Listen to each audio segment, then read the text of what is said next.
বাংলাদেশের প্রাচীন ও ঐতিহ্যবাহী স্থাপত্য নিদর্শনের অন্যতম হল শরীয়তপুর জেলার বুড়িরহাট বাজার এলাকায় অবস্থিত ঐতিহাসিক বুড়িরহাট মসজিদ। শত বছরের পুরনো এই মসজিদ শুধু ধর্মীয় উপাসনালয় নয়, বরং এটি এ অঞ্চলের ইতিহাস, ঐতিহ্য এবং শিল্প কৌশলের এক অনন্য সাক্ষ্য বহন করছে। স্থানীয় সূত্রমতে মসজিদটির নির্মাণ কাজ শুরু হয় বিংশ শতাব্দীর শুরুর দিকে।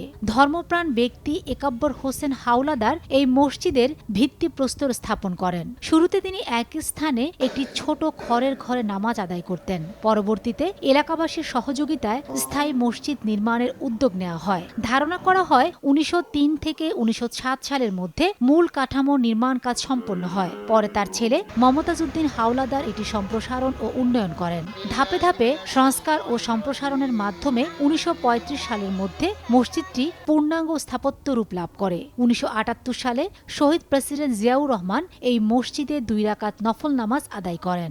নতুন রিন গভীর থেকে পরিষ্কার করে কাপড়কে রাখে নতুনের মতো উজ্জ্বল। নতুন রিন অ্যাডভান্সড পাউডার। বুড়িরহাট ঐতিহাসিক জামে মসজিদ অত্র এলাকার সবচেয়ে পুরানো মসজিদ, যা ১৯৬০ সালে প্রতিষ্ঠিত হয়।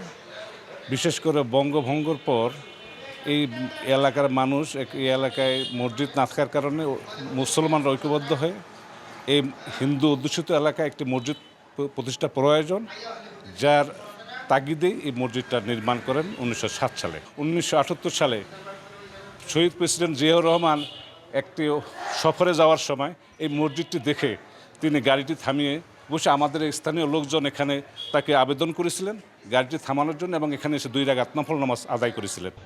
মসজিদটির নির্মাণ শৈলীতে মুঘল বা সুলতানি স্থাপত্য ধারার প্রভাব স্পষ্টভাবে লক্ষ্য করা যায়। জানা যায় নির্মাণ কাজে ইংল্যান্ড থেকে আনা সিমেন্ট এবং কলকাতা থেকে সংগ্রহ করা মসজিদের ডিজাইন ও পাথর ব্যবহার করা হয়েছিল, যা সে সময়ের জন্য ছিল অত্যন্ত ব্যয়বহুল ও দৃষ্টিনন্দন উপকরণ। প্রায় ৫ একর জায়গা জুড়ে বিস্তৃত মসজিদ কমপ্লেক্সটির দৈর্ঘ্য আনুমানিক ২৫০ ফুট এবং প্রস্থ প্রায় ১২০ ফুট। দেয়াল জুড়ে সূক্ষ্ম কারুকাজ, নান্দনিক খিলান ও গম্বুজের নকশা মসজিদটিকে দিয়েছে এক বিশেষ বৈশিষ্ট্য।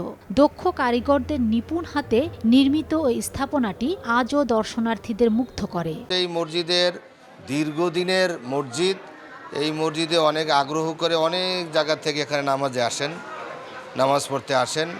অনেকে আছে হাদিয়া তোহবা দিয়ে যান। আমার জানা মতো আপনার বিভিন্ন থানার থেকে লোক এসে এখানে আপনার বিভিন্ন ধরনের মানত অথবা সাদাকা করেন। শুধু ধর্মীয় দিক থেকেই নয়, শিক্ষা ও সামাজিক উন্নয়নেও বুড়িরহাট মসজিদের ভূমিকা গুরুত্বপূর্ণ। প্রতিষ্ঠার পর থেকেই এখানে কোরআন শিক্ষা ও ধর্মীয় পাঠদান চালু রয়েছে, যা স্থানীয় সমাজ ব্যবস্থায় ইতিবাচক প্রভাব ফেলেছে। সময়ের পরিবর্তনের সঙ্গে তাল মিলিয়ে দাঁড়িয়ে থাকা এই মসজিদ নতুন প্রজন্মকে স্মরণ করিয়ে দেয় অতীতের গৌরবময় ঐতিহ্যের কথা। সময় সংবাদ, শরীয়তপুর।